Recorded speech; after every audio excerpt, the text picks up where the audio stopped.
ई चर्चा अनलॉक पर लगातार जारी है। अब हमारे साथ में जुड़ चुके हैं श्रावस्ती से बीजेपी विधायक रामचरण पांडे। रामचरण पांडे जी, स्वागत है आपका। धन्यवाद। श्रावस्ती सब कैसा चल रहा है सर?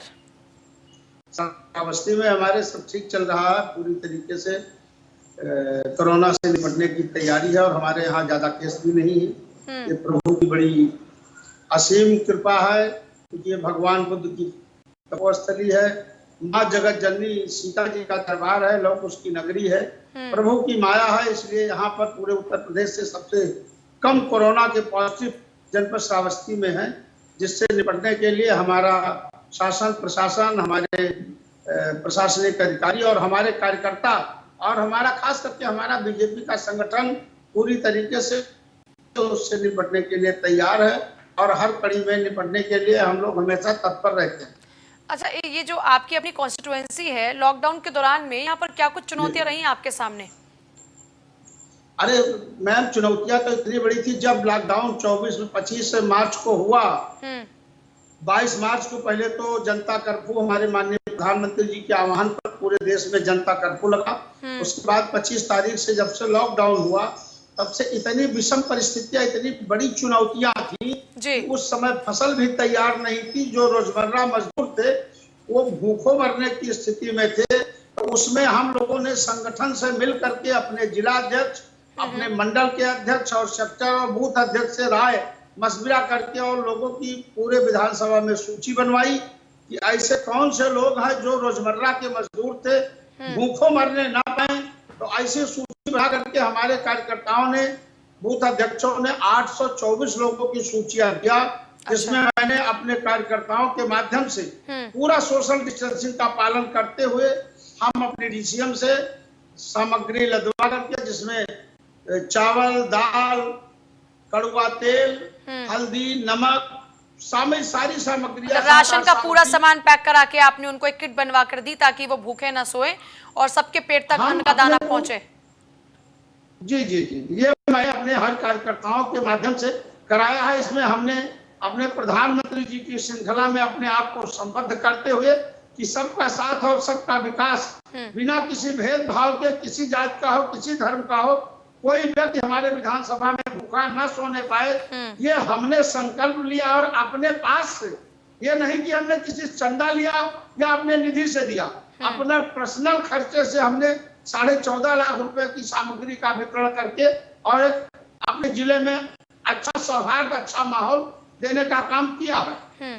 बाद में जब हमारी उत्तर प्रदेश की सरकार, योगी मुख्यमंत्री जी कोरोना से निपटने के लिए जब जितने प्रवासी मजदूर थे सबको लाने का काम किया और ला करके जगह जगह पर इसके सेंटर बनाए गए, लोगों को जांच भी उनकी की गई और लोगों को लंच भी दिया गया, उसके साथ साथ किट भी दिया गया।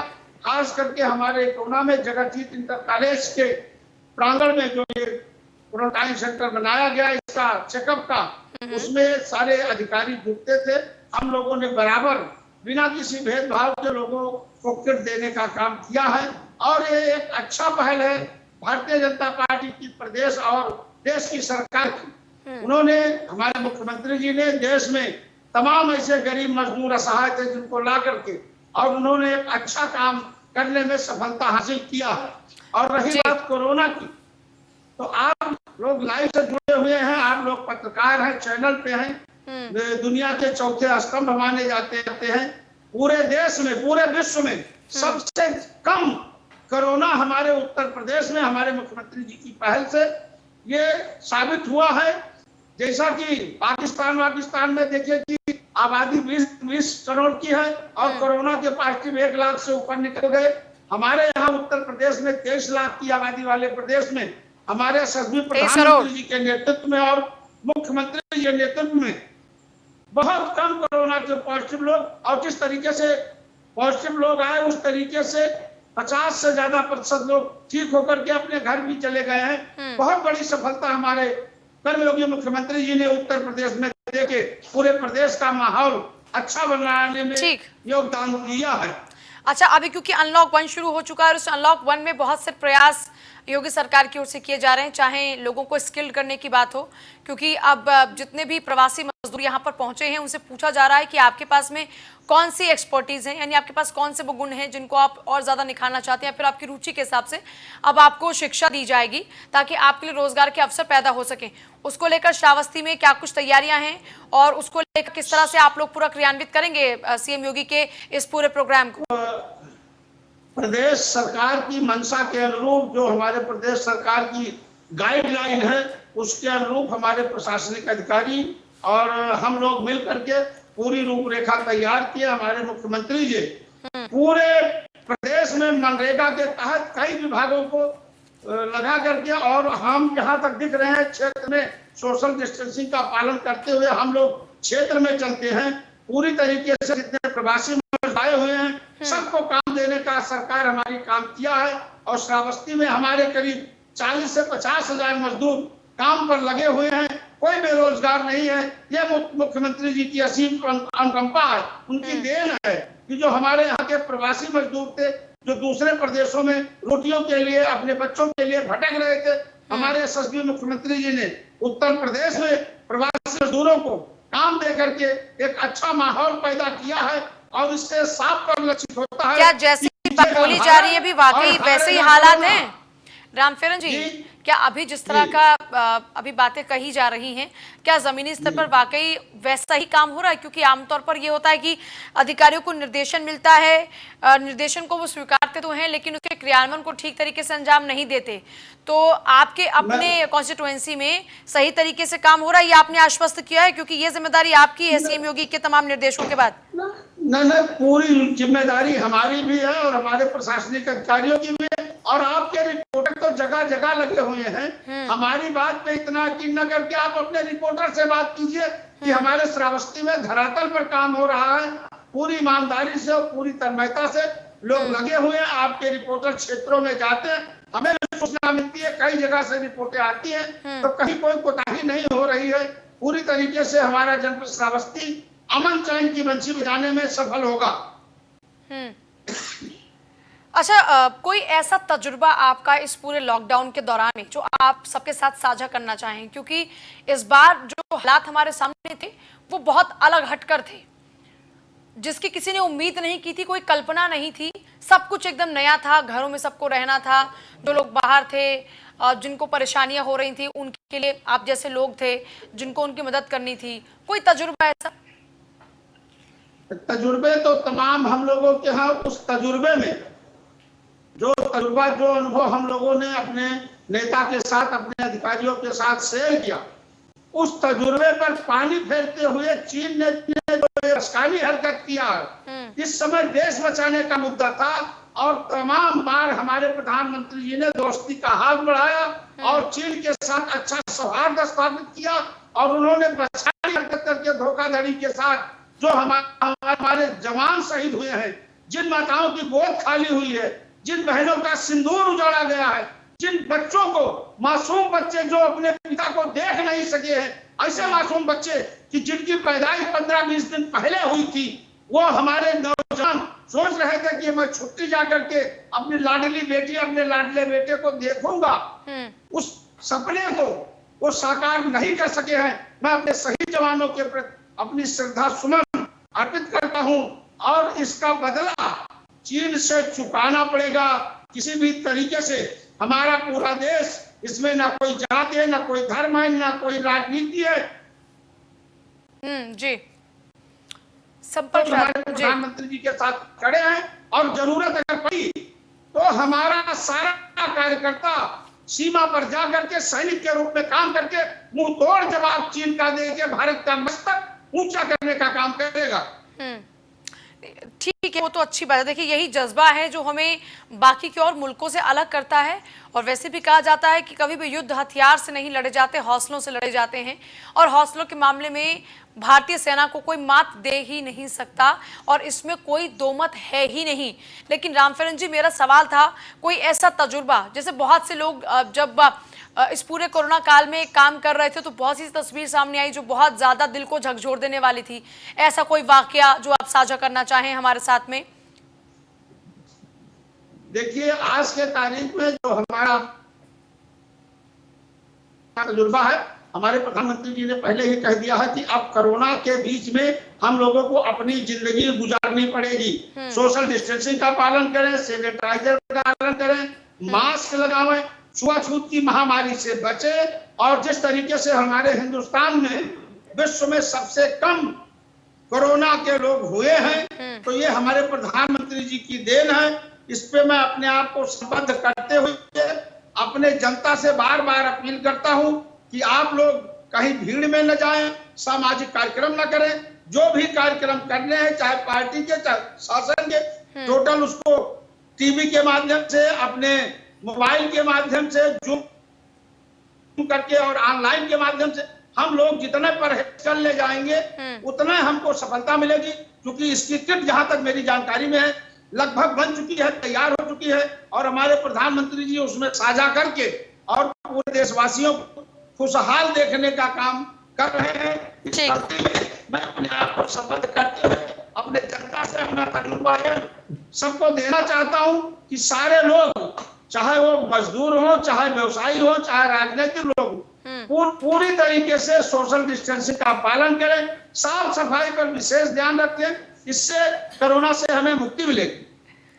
अच्छा रामफेरन जी, क्योंकि देखिए आप तो जनता के नुमाइंदे हैं, ऐसे में जनता के नुमाइंदे होने के नाते इस पूरे टाइम में आपके पास बहुत से फोन कॉल्स भी आते रहे होंगे, और उसके अलावा आपने कई वीडियो कॉन्फ्रेंसिंग के जरिए अधिकारियों से बातचीत भी की होगी तमाम कामकाज को लेकर जो भी आपके द्वारा कराए जा रहे थे।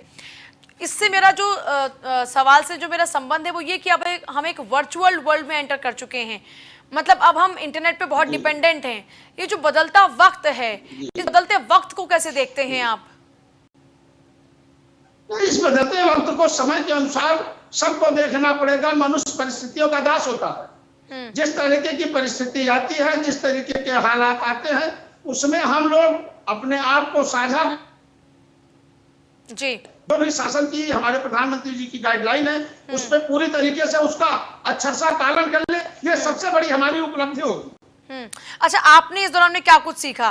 क्योंकि देखिए आमतौर पर अब इससे पहले आप फोन पर बातचीत करते रहे होंगे, लेकिन इस बार अधिकारियों से वीडियो कॉन्फ्रेंसिंग पर बातचीत करना और उनको निर्देशित करना, वीडियो कॉन्फ्रेंसिंग के जरिए ही पूरा रोड मैप तैयार करना कि आप इस तरीके से आप लोग कामकाज करेंगे, ये बहुत अलग तरह का एक्सपीरियंस रहा होगा आप लोगों के लिए भी। जी जी जी जी, बिल्कुल सही आप कह रही हैं। और हमने तो तमाम वीडियो कॉन्फ्रेंसिंग भी किया और क्षेत्र में सोशल डिस्टेंसिंग का पालन करते हुए लगातार कोई ऐसा दिन नहीं बचा है जिस दिन मैं क्षेत्र में अपने जनता का, अपने कार्यकर्ताओं का, अपने अधिकारियों का हालचाल न लिया हो। पूरी तरीके से सोशल डिस्टेंसिंग का पालन करते हुए और कोरोना पर विजय प्राप्त करने के लिए हम लोगों ने रणनीति बना करके, और ये हमारे समझिए कि प्रभु की इच्छा है कि जो पूरे देश में जनपद श्रावस्ती जिस तरीके से लौह कुश की नगरी कहा जाता है, अब तक के केवल 40 कोरोना के केस पाए गए, जिसमें 30 लोग ठीक होकर के अपने घर जा चुके। पूरे जनपद में 10 कोरोना के आज की तारीख में है। ये सबसे बड़ी उपलब्धि हमारे योगी सरकार और मोदी सरकार की है। प्रभु की इच्छा है और इसलिए हम लोग सफल हो रहे हैं। अच्छा, क्योंकि आपने भारत चीन सीमा विवाद का जिक्र किया, इसलिए उससे संबंधित एक सवाल पूछना चाह रही हूँ मैं आपसे। आपके अपने इलाके में चीनी सामान का कैसे विरोध हो रहा है? क्योंकि जगह जगह पर तो लोग अपने कई जगह पर टीवी तक फोड़ते नजर आए, जो भी चीनी सामान उनके पास था उसका वो बहिष्कार कर रहे थे। और क्या आप ये मानते हैं कि चीनी सामान का पूर्ण रूप से बहिष्कार करने की स्थिति में हम हैं? हम आज से नहीं, कई महीने पहले से अपने प्रधानमंत्री जी के निर्देशन में अपने देश के स्वदेशी सामान पे विश्वास करते हैं और विदेशी सामान पे विश्वास नहीं करते। और खासकर इस समय चीनी सामान के नाम पर कोई एक पेन की रिफिल लेने के लिए तैयार नहीं है। हम लोगों ने पूरे आदर्श के साथ, पूरे ईमानदारी के साथ, पूरे निष्ठा के साथ हम लोगों ने उपद्रव तो कहीं नहीं किया, लेकिन इसका विरोध प्रदर्शन टीवी चैनल, अखबार, प्रिंट मीडिया और लोगों वीडियो कॉन्फ्रेंसिंग के माध्यम से हम लोगों ने इसकी घोर निंदा की है कि ये चीन की बचकानी हरकत हमारे देश को पीछे ले जाने का काम किया है और जिन माताओं का इसलिए गोद उजाड़ा है, इसका बदला हमारा पूरा श्रावस्ती जनपद लेने के लिए तैयार है। और निश्चित रूप से हमें आशा ही नहीं, पूर्ण विश्वास है कि हमारे प्रधानमंत्री जी ने अभी कहा है कि ये समय समझौते का नहीं, ये रण का समय है और इनको मुंहतोड़ जवाब दिया जाएगा। उस कड़ी में हमारा पूरा जनपद श्रावस्ती, जरूरत पड़ी तो एक एक कार्यकर्ता, एक एक नौजवान श्रावस्ती के माई माई का लाल इस समय चीन के सेना के साथ जाकर के अपने आप को वहां चीन से लड़ने के लिए सिपाही के रूप में तैयार खड़ा नजर आएगा।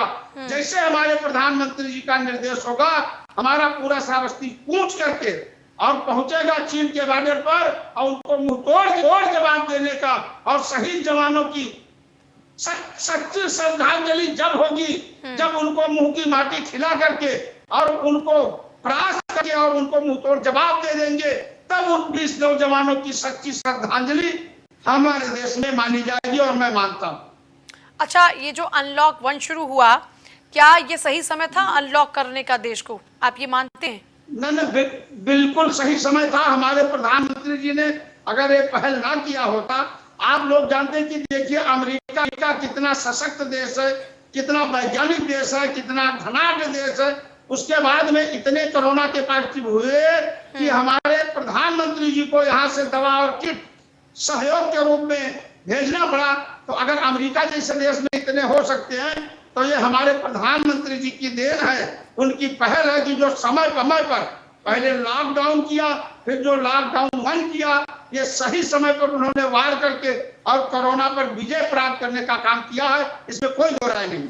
अच्छा, लेकिन लोगों के जहन में ये सवाल आता है कि जब केसेस कम थे तब लोग घरों में थे, जब आज केसेस बढ़ रहे हैं तो लोग घरों से बाहर हैं, तो जो फैसला लोग ये कहते हैं कि जो फैसला आज किया है, आज लॉकडाउन होना चाहिए था और कल अनलॉक 1 होता, तो उस दौरान में यानी अब तक अगर ये लॉकडाउन ना होता तो लोग आराम से जो पैदल चले जा रहे थे मीलों मील, या फिर इस तरह की सिचुएशन ना आती, बाकी के लोग मेंटली प्रिपेयर होते, और जो चुनौतियां तमाम रही, लोग भूखे मर रहे थे, बिलख रहे थे, हमने वो तस्वीर भी देखी जिसको देखकर हर किसी की आंखों में आंसू आ जाए, वो तस्वीरें सामने ना होती। इसको लेकर आप क्या कुछ कहना चाहेंगे?